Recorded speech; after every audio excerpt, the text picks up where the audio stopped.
Muito bem, rapaziada, vamos aqui para mais uma edição do Swish TV Show, seu programa diário sobre NBA aqui no YouTube. Quem fala com vocês é o Luiz Fernando, muito feliz por ter você por aqui de novo, né?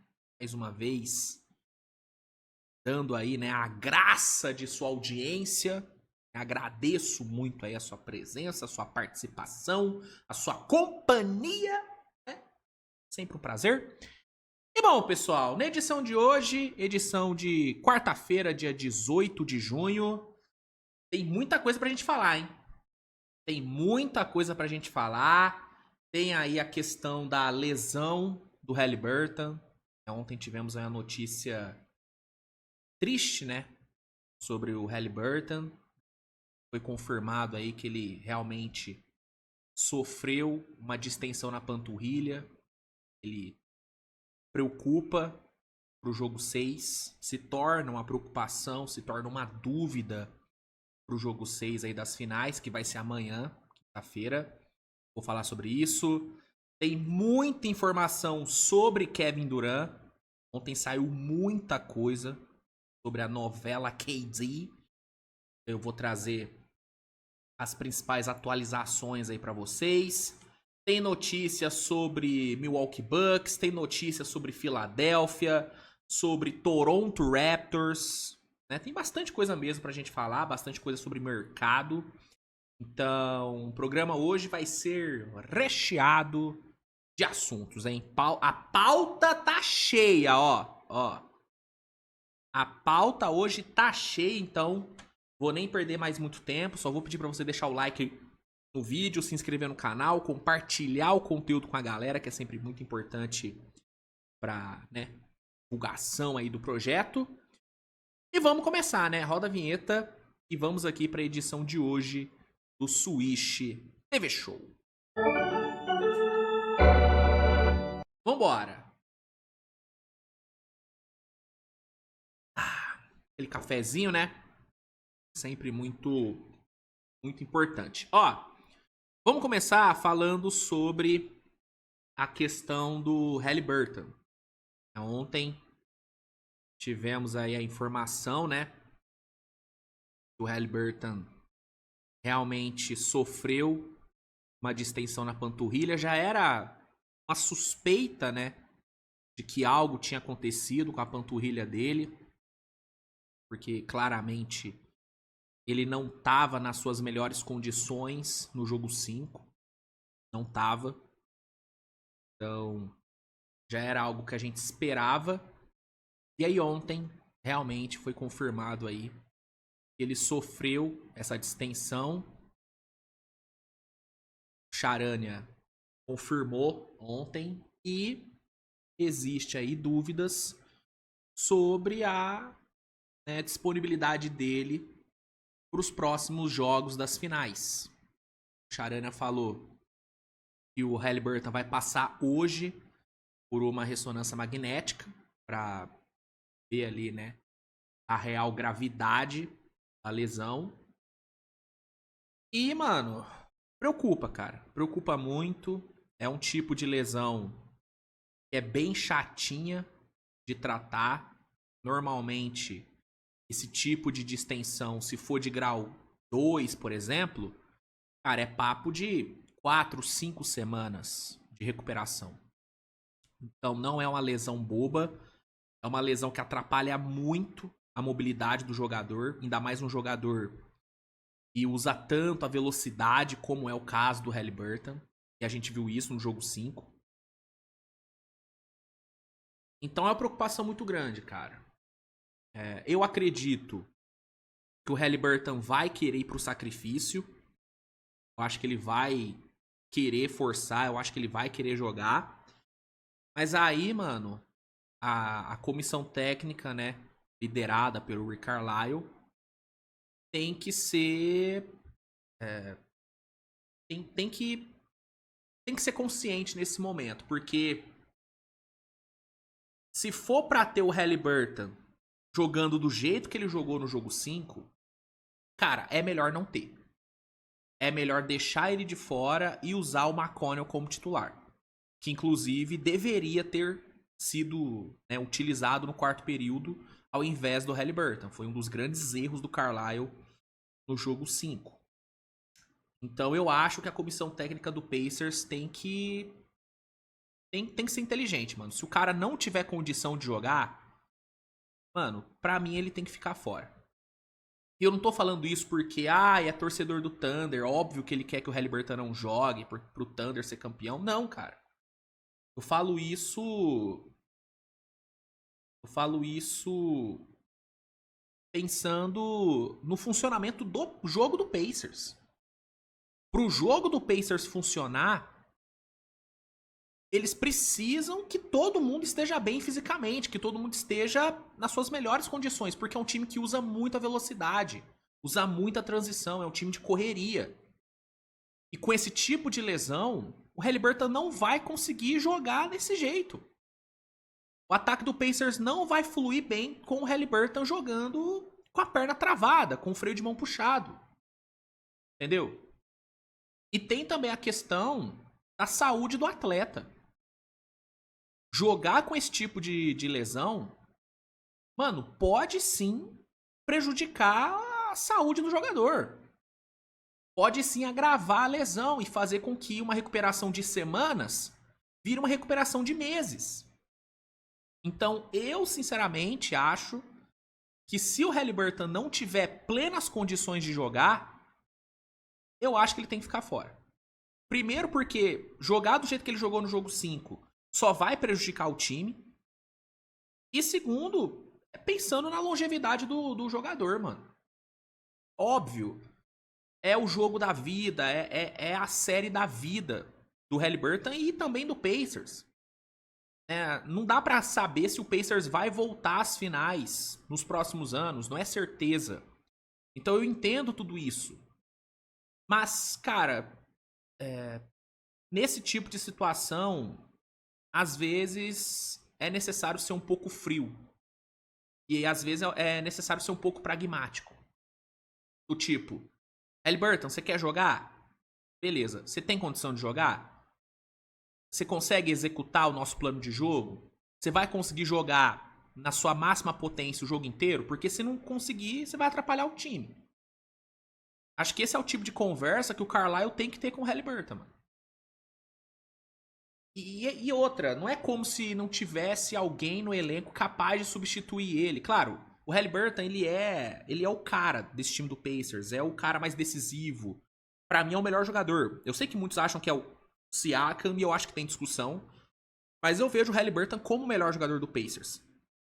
Então eu entendo tudo isso, mas o McConnell, ele é bom o suficiente pra substituir o Haliburton. E a gente viu isso no terceiro quarto do jogo 5. O melhor momento do Pacers no jogo foi com o McConnell comandando o time. Com o McConnell armando o ataque. Sabe? Então, eu acho que o Pacers tem que ser realmente frio. Tem que ser frio e se o Haliburton não tiver condições, sentar ele no banco. Ah, Luiz, mas e se perder? Cara, puta, acontece, mano. É foda, mas acontece. Da mesma forma que o Pacers pode ganhar. Pode ganhar com o McConnell. Não é impossível o Pacers ganhar com o TJ McConnell na armação. Não é. O jogo é em casa. O McConnell sabe esse plano de jogo de cabo a rabo. E é um cara que defensivamente impacta até mais do que o Haliburton. Com roubadas de bola, com boas leituras. Então eu, sinceramente, acho que se ele se der na ressonância que ele não tem condições totais de jogar, pra mim ele tem que ficar fora. Tem que ficar fora. Enfim, mas é só minha opinião. Vamos aguardar o que vai acontecer. Hoje, mais tarde, deve sair o resultado dessa ressonância. E aí a gente vai ter plena noção do quão grave é essa distensão. Mas no teste do olho, olhando o jeito que o Haliburton jogou no jogo 5 e a forma como ele teve que sair de quadra e tal, depois, né, daquela queda, cara, vai me surpreender muito mesmo se ele tiver condições de jogar na quinta-feira. Vai me surpreender muito. E se ele jogar, eu acho que não vai ser Vai ser nível Aaron Gordon jogando com lesão jogo 7 contra o Thunder. Tá entendendo? Onde claramente ele não tinha condições de jogo. Enfim, vamos ver se o Pacers vai arriscar ou se vai ser realmente mais pragmático na forma de lidar com a situação. Vamos ver, cara, mas é uma pena, mano. É uma pena. Se por acaso ele não jogar, acho que o espetáculo perde muito. Mas é aquilo, mano. Se tem uma coisa que os últimos playoffs nos provou é que manter os seus jogadores saudáveis, mano, é talvez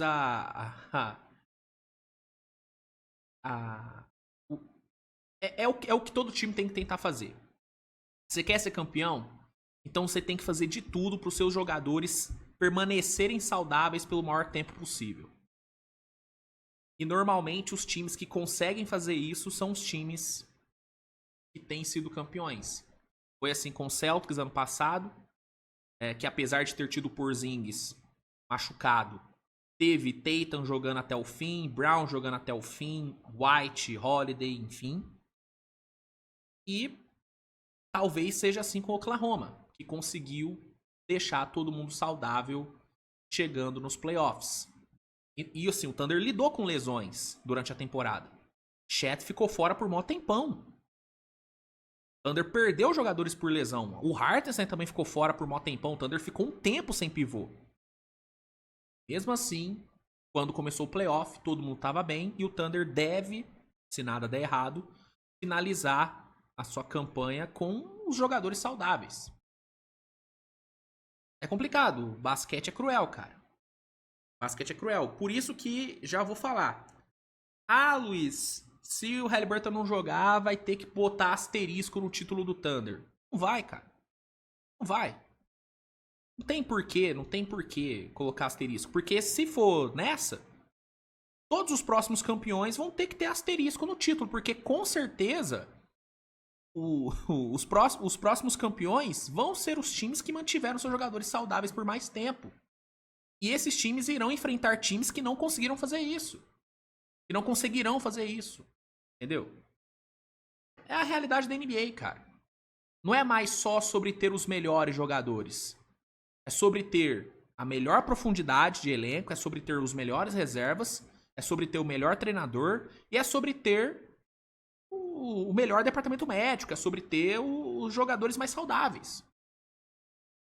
Entendeu? É isso. É a NBA atual. Enfim. Vamos acompanhar, vamos ver o que sai aí nas próximas horas. Qualquer novidade eu trago aqui pra vocês. Entrando agora já na questão Kevin Durant. Cara, ontem saiu muita coisa sobre Kevin Durant, viu? Saiu bastante informação. Né? O nosso querido...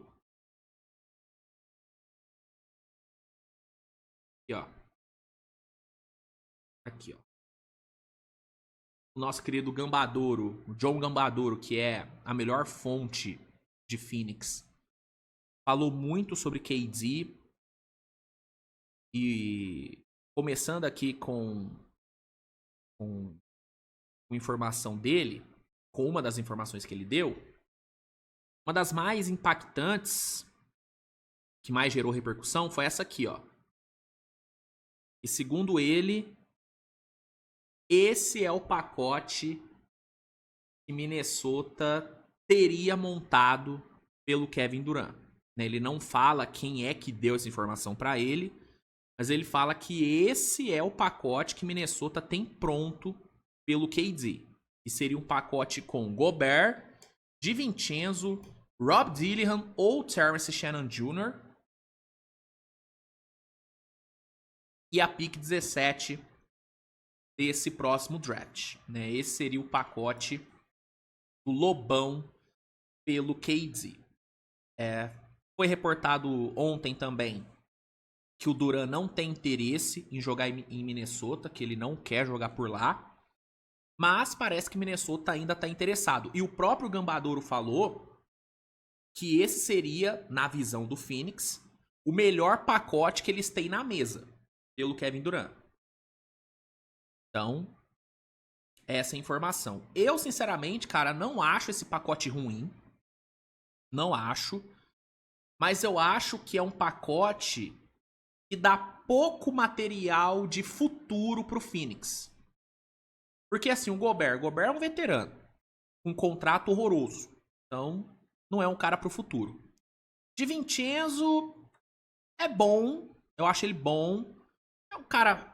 Não é relativamente jovem o de Vincenzo, né? O de Vincenzo tem quantos anos? Deixa eu ver aqui.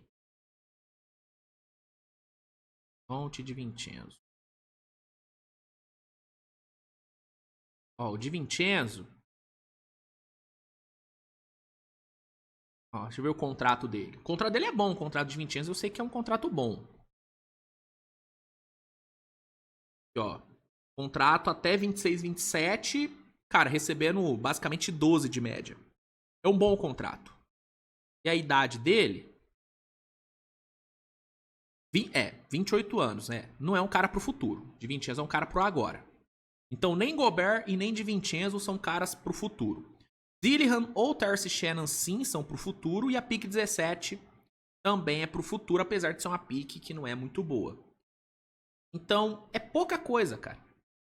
É pouca coisa pra futuro. E eu acredito que a troca do Kevin Durant, ela será feita pensando no futuro. Acho que o Phoenix vai querer receber ativos que posicionem bem o time para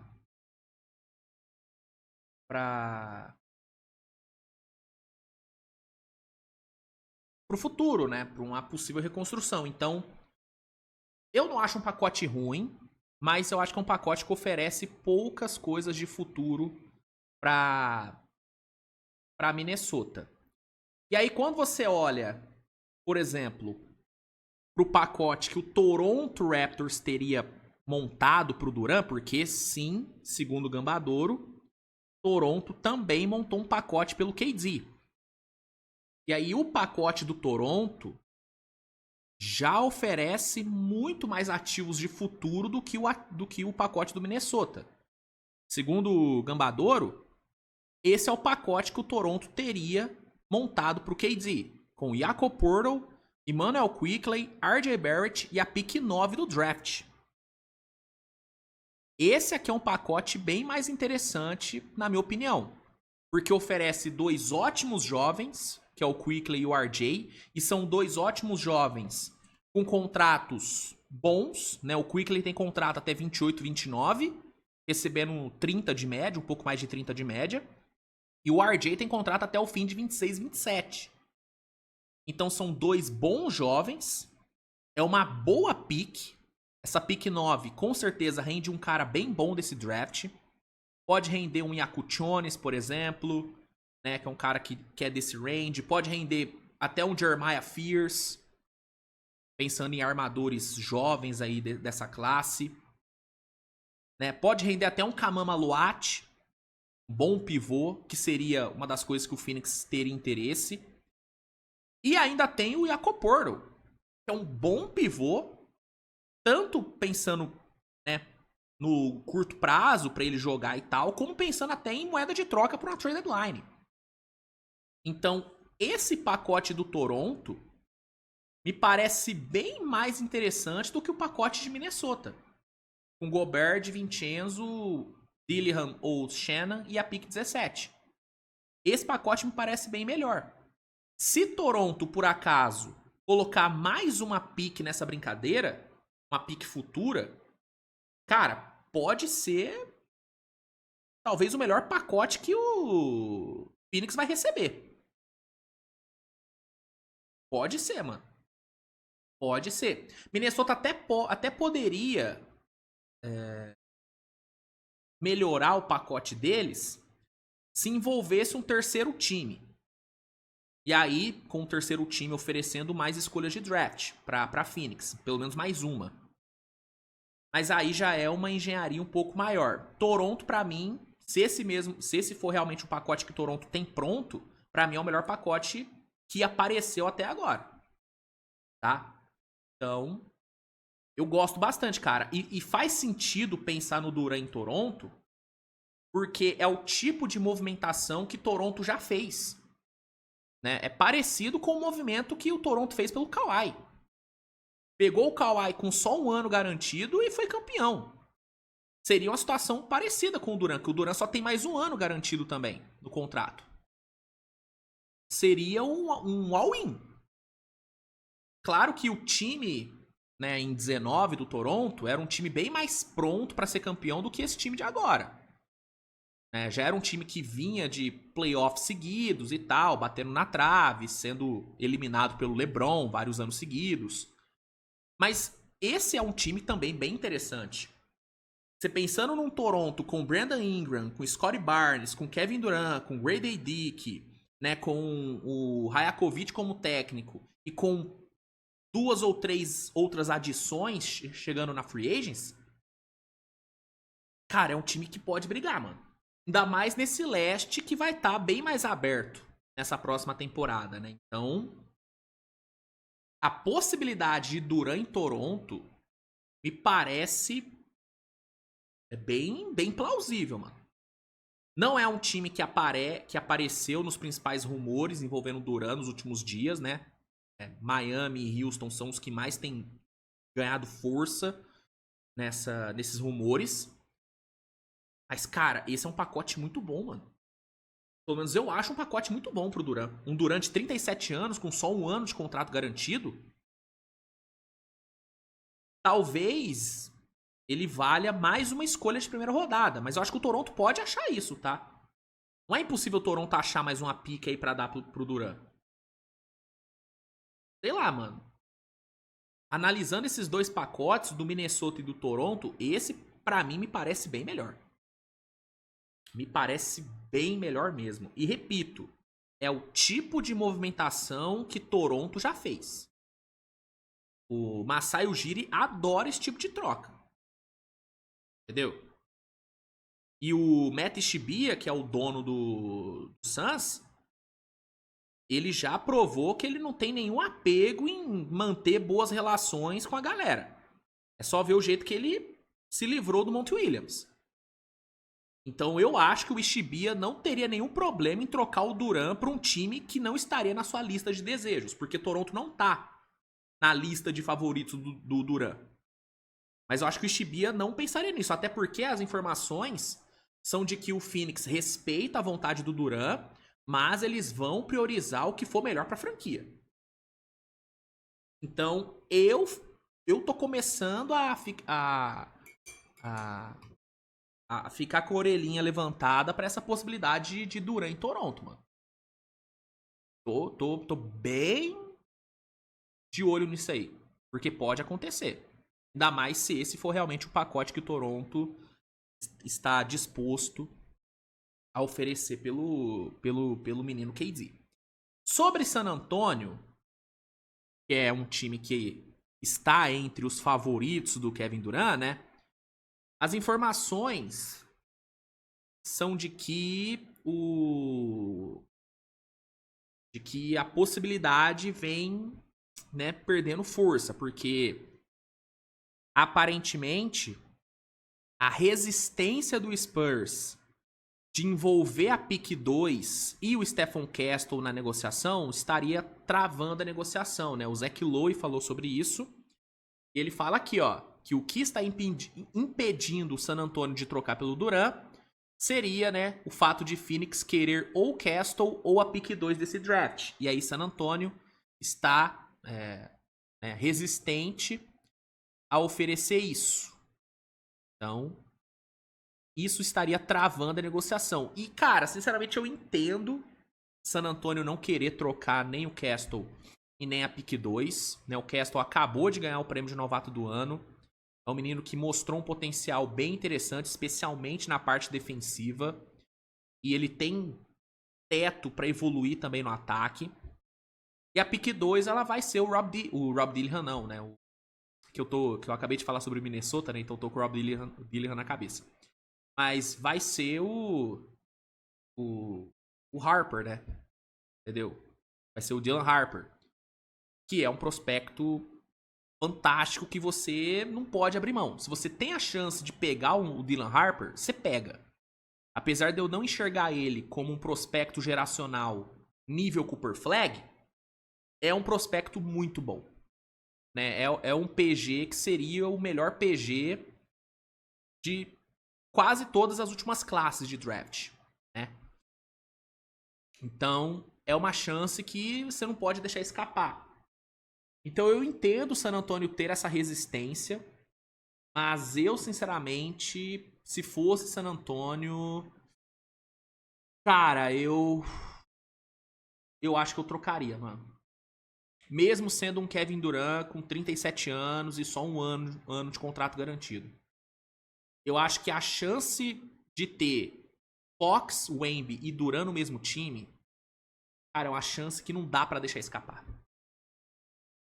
Não dá, sabe? Pra mim, com esses três no time, junto de um Jeremy Sohan, de um Keldon Johnson, sabe? De um Devin Vassell se permanecer, dependendo de qual for o resto do pacote, e tendo uma ou duas adições aí no off-season, cara, é um time que pode brigar nesse oeste, mano. Pode brigar nesse oeste. Entendeu? E seria muito bom pro Wemby, por exemplo, ter uma experiência de realmente competição no playoff.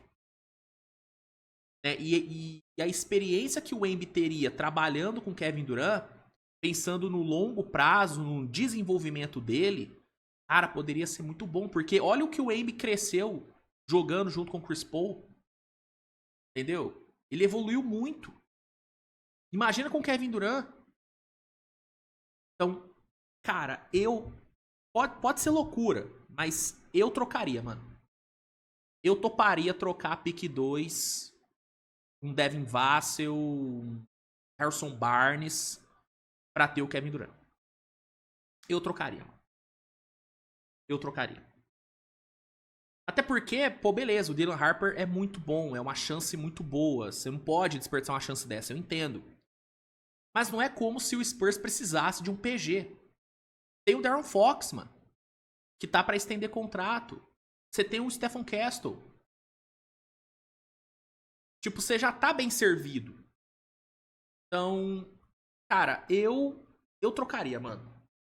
Eu trocaria. Mas parece que o Spurs não quer. Parece que o Spurs não quer abrir mão nem do Castle e nem da pick 2, que vai ser o Dylan Harper. Enfim, vamos ficar de olho e vamos ver o que vai rolar aí nos próximos dias, cara. O draft tá chegando e a expectativa é que o Durant seja trocado antes da noite do draft. Então, a qualquer momento pode rolar essa troca. Então, ativem as notificações aí do Charania no celular de vocês, porque a qualquer momento pode pintar essa negociação. Pra onde? Não sabemos, mas a qualquer momento o Durant pode ser trocado, isso é certo. Falando ainda sobre mercado, né?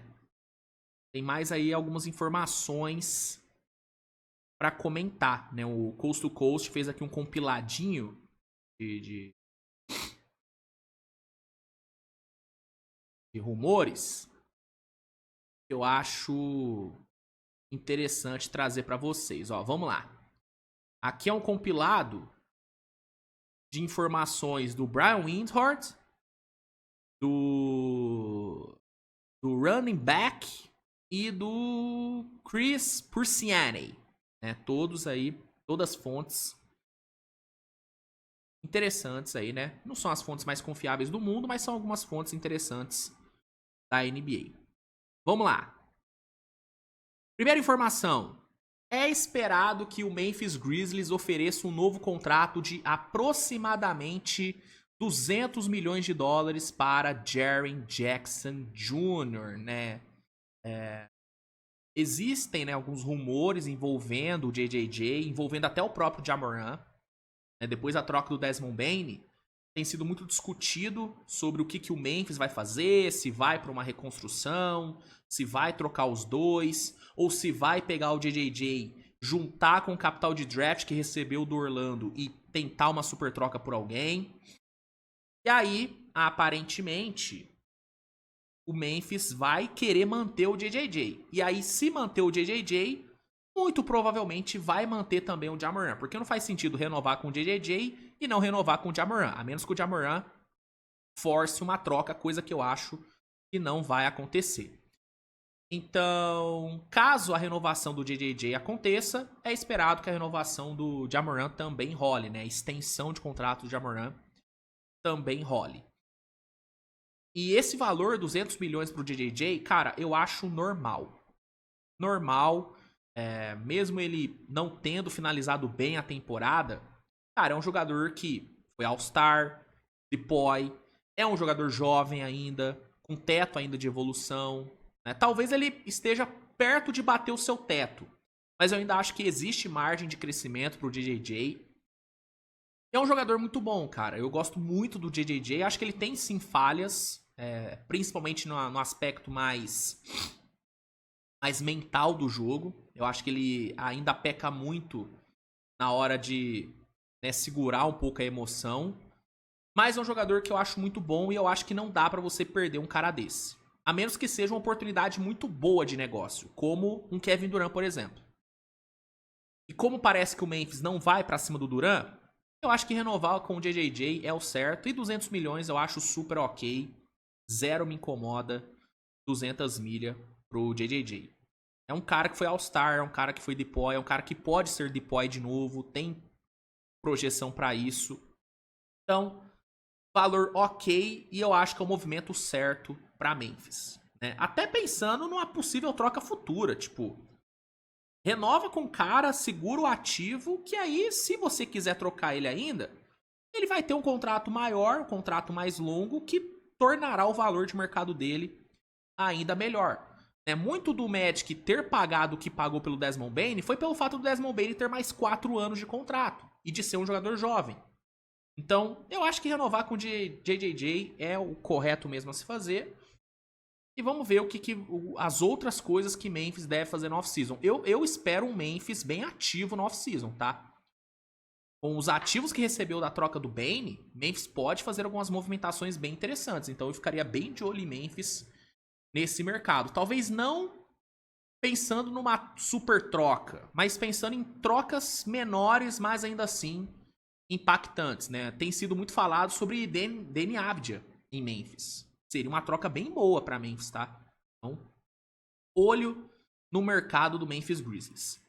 Outra informação aqui desse compiladinho é sobre Sixers e Charlotte, né? Falado que os dois estão ouvindo propostas pelas suas picks, né? Philadelphia tem a pick 3 e Charlotte tem a pick 4. Pra mim é o correto a se fazer também, tá? Acho que trocar essas picks é o melhor que Sixers e Hornets poderia fazer. Claro, o Hornets talvez um pouco menos, né? Porque, tipo assim, essa pick 4 talvez não seja tão valiosa assim pros outros, né? Mas eu acho que dependendo da proposta que chegar, eu acho que Charlotte poderia sim considerar trocar, né? Agora, Philadelphia, pra mim, Philadelphia tem que trocar essa pick 3. Pela linha do tempo desse time do Sixers, não faz sentido usar essa pick 3 para pegar um Ace Bailey, por exemplo. Beleza, o Ace Bailey é muito bom, mas ele precisará de lapidação. E pela linha do tempo desse time do Sixers, eles não têm tempo para lapidar o jogador. Então o melhor a se fazer, na minha opinião, é trocar essa pick 3 por jogadores mais prontos que possam, né, competir logo de cara. O Ace Bailey é um cara que vai precisar de um tempo de maturação. Ele é um jogador que não tá pronto ainda. O Ace Bailey, pra mim, é um projeto. É um projeto, assim como é o Edcombe também. Edcombe também é um projeto. É um cara que pode impactar muito na defesa, no seu ano de calouro. Mas, ofensivamente, ele tem muito a melhorar ainda. Então, tirando o Dylan Harper e Cooper Flagg, que são dois caras que eu vejo impactando muito logo de cara, Ace Bailey, Edcombe, que são os outros cotados, né, a pick 3 e pick 4, são caras que vão precisar de mais tempo. E pela linha do tempo dos Sixers, eles não vão ter esse tempo de lapidação. Então eu, se fosse Philadelphia, trocaria essa pick 3, ouviria sim propostas. Se eu fosse Charlotte, também ouviria, mas eu acho que a pick 3 do Sixers é bem mais valiosa do que a pick 4. Um time que pode acabar indo atrás dessa pick 3 do Sixers é o Pelicans, né? O Pelicans tem 2 escolhas nessa primeira rodada. Tem a pick 7 e a pick 23. Né? Pegou essa 23 do Pacers na troca que aconteceu ontem. E o Pelicans tem um tal de Zion Williamson que pode ser utilizado na troca. E aí talvez essa pick 3 do Sixers possa ser um alvo do Pelicans. Eu acho que um pacote Zion e pick 7 faria Charlotte trocar essa pick 4, tá? Claro, dependendo, né, dos outros ativos que o Hornets teria que abrir mão. Mas é um tipo de troca que eu vejo o Charlotte fazendo. Eu também acho que o Sixers faria essa troca, tá? Eu, se fosse GM do Sixers, não faria. Eu não trocaria pelo Zion. Porque você ter Zion e Embiid no mesmo time, cara, é um show pro DM. Mas eu acho que o Sixers é inocente o suficiente pra cair no golpe do Zion. Porque eles já caíram no golpe do Paul George. Entendeu? Por que não vai cair no golpe do Zion também? Então, o Pelicans é um time que eu acho que pode aprontar nessa noite do draft. E essas 2 picks, a 3 e a 4, podem ser alvo de New Orleans. Pode ser alvo de New Orleans. Eu ficaria bem de olho em New Orleans pensando nessas picks aí, 3 e 4, que Sixers e Charlotte estariam dispostos a trocar. Ficaria bem de olho, tá? Bem de olho mesmo. Bom? Outra informação sobre Toronto, ó. Se o plano Kevin Durant cair por terra, é esperado que o Toronto Raptors tenha Malik Monk como um novo alvo, né? Tem sido falado nos últimos dias, né, sobre o interesse de Toronto no Kevin Durant. Já até falei aqui, né, no programa sobre o pacote que o Toronto já teria montado pelo KD. Só que aí parece que se o plano Durant não der certo, Malik Monk seria visto como um novo alvo. E eu gosto dessa opção, tá? Gosto muito do jogador Malik Monk. Jogador ofensivo muito bom. Na defesa, peca bastante. Mas ofensivamente eu gosto bastante. É um jogador que eu acho que teria um encaixe muito bom com esse time do Toronto, com Barnes, com Ingram, com Quickley, com RJ. Ele teria um encaixe bem legal, tanto como titular, como também vindo do banco. Ele seria muito útil. É um jogador muito mais barato do que o Kevin Durant, tanto em termos salariais como em valor mesmo de mercado. Acho que é muito mais fácil você pegar o Malik Monk do que pegar o Kevin Durant. Tanto que eu acho que dá pra pegar o Monk sem envolver pick de draft. Por exemplo, mano, se pega o RJ Barrett, por exemplo, e oferece pro Kings, acho que teria negócio. Né? Teria que completar salário, né? Porque o RJ recebe, acho que 10 milhões a mais do que o Monk. Então teria que colocar talvez sei lá, um Keegan Murray da vida ou um Valanciunas. Mas eu acho que teria negócio. Uma outra opção seria Jakob Poeltl por Monk e, sei lá, um Laravia, um Keon Ellis, né? Que são jogadores de contrato um pouquinho mais baixo. Dá pra montar alguns pacotes, cara.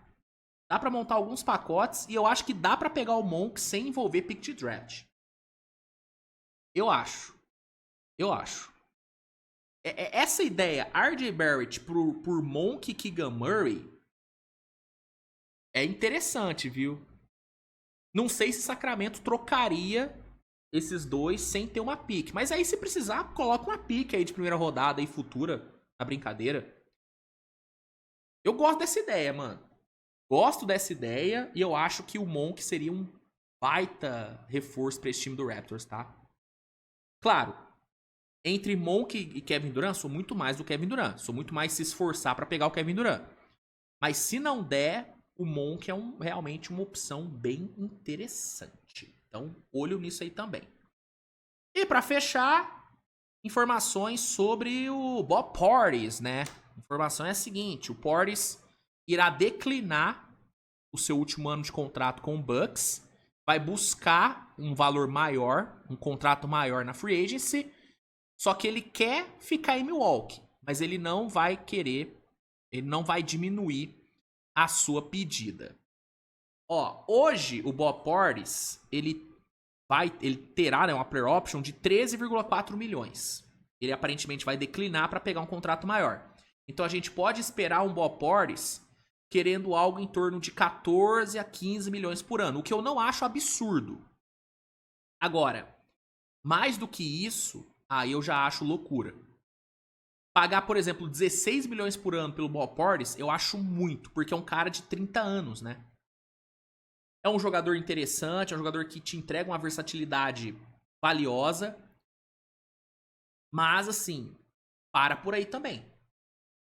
Então, eu acho que o mercado do Bob Portis é mais ou menos isso. 14, 15 milhões por ano. Eu, se fosse Milwaukee, pagaria. Porque não é como se Milwaukee tivesse, né, um leque gigante de opções ali. Não tem. A profundidade de elenco do Bucks é minúscula. Então, eu renovaria com o Bob Portis. Por talvez 2, 3 anos no máximo. Agora, se Milwaukee não quiser, eu vejo alguns times indo atrás do Bob Portis. Eu vejo. Sabe um time que é a cara pra pegar o Bob Portis? O Lakers.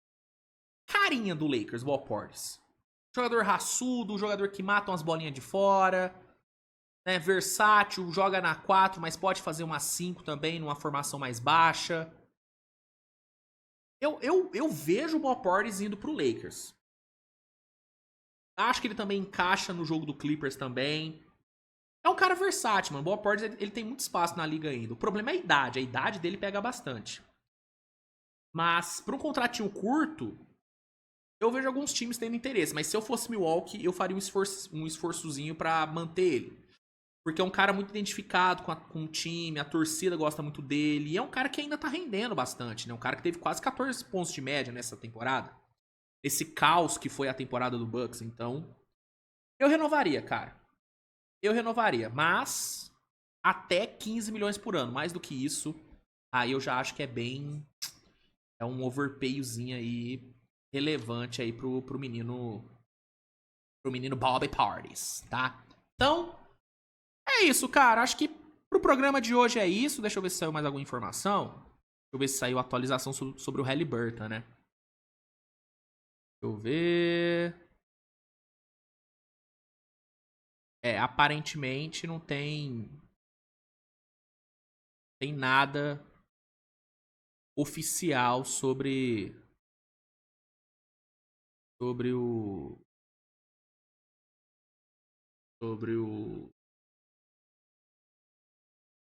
Haliburton. Enfim, vou ficar aqui de olho. Qualquer coisa eu trago aqui pra vocês em primeira mão, tá? Então, é isso, gente. Se curtiu o episódio, por favor, avalie com seu like. Se inscreva no canal se não for inscrito. Compartilhe o conteúdo com a galera, que é sempre importante. Obrigado a todos aí pela audiência, tá? Agradeço muito mesmo a moral. E é isso, rapaziada. Um beijo no coração de vocês. Grande abraço e tchau.